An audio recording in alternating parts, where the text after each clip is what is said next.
Welcome. In this video we are going to see the properties of Laplace transform. So here first property we are going to see, that is a linearity property. Now what is a linearity property? If suppose there is addition or subtraction of two functions, then we can separate the Laplace of that function. That is only the linearity property. And if the functions are multiplied by any constant term, we can keep that constant terms outside the Laplace transform. Okay, that is a linearity property. Let's solve an example here. Now here we are going to solve these examples directly. We are not going to use the definition of Laplace transform here. See how. Laplace of 1 plus cos 2t. Now we are going to find this Laplace with the standard result of elementary functions. First here, by linearity property, there is addition of two functions. We can separate the Laplace. Here it is Laplace of 1 plus Laplace of cos 2t. Okay. Now here standard results we know. Laplace of k is what? K upon s. So instead of k, what is there? 1. So I can write here Laplace of 1 is 1 upon s. Plus Laplace of cos 80. Standard result is s upon s square plus a square. So instead of a there is 2. So I can write here s upon s square plus a square means 4. 2 square, that is 4. That is a Laplace of function. I hope you understand the example. On the same property we are going to see the next example. Here again we are having the function Laplace of t cube minus e to the power minus 3t plus cos h square 3t. Okay. Now here separating the Laplace by linearity property, Laplace of t cube minus Laplace of e to the power minus 3t plus Laplace of cos h square 3t. Okay.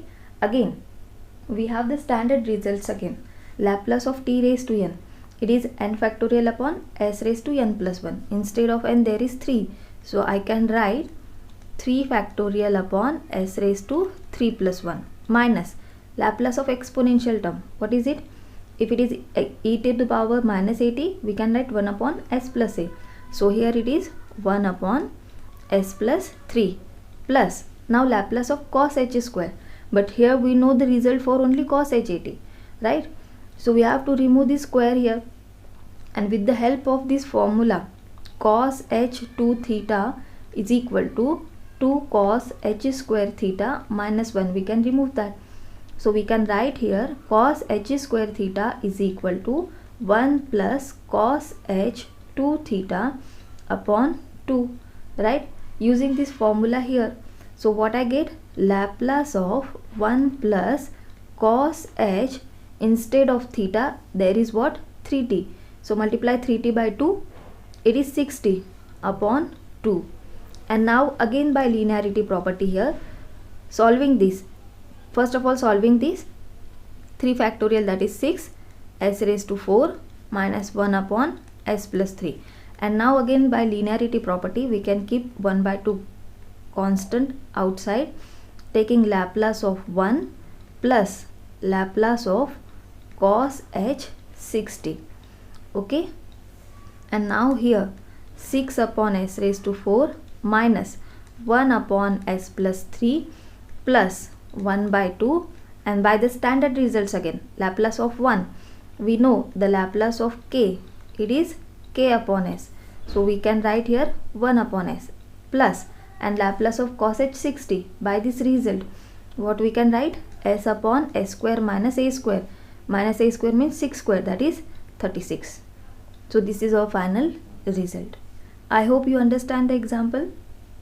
Next example is this. But now here we cannot use the linearity property right now because there is a multiplication. Linearity property we can use when there is addition or subtraction of function. So here first of all we have to separate the terms with the help of this result. So if I use this result here for Laplace of sin 3t into sin 4t, what I get? Laplace of, first of all doing the adjustment of 1 by 2, cos of a minus b means 3t minus 4t is minus t, but cos of minus theta is what? Plus cos theta. So here we can write only cos t. minus cos of a plus b means 3t plus 4t, that is cos of 7t, right?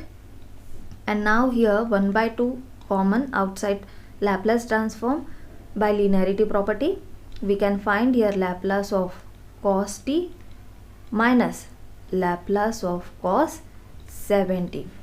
Okay, and now then by the standard result of cos, we can write here 1 by 2 Laplace of cos t. Instead of a there is 1, so it is s upon s square plus 1 square, that is 1, minus s upon, instead of a there is a 7, so it is s square plus 7 square, that is 49.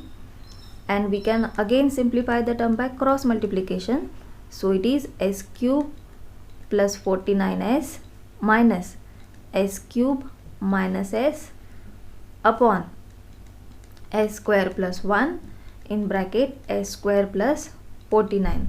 Okay, now here plus s cube and minus s cube get cancelled, so what is remaining? 1 by 2 48s upon denominator is s square plus 1 s square plus 49, right? And now dividing by 2, it is 24s upon s square plus 1 into s square plus 49. So these are the examples that based on linearity property. So we can separate the Laplace transform for the two functions if they are in addition or subtraction, and with the help of standard result of elementary functions we can find the Laplace transform of function. I hope you understand, and thank you for watching this video. Don't forget to subscribe to get the notification for next video. Thank you.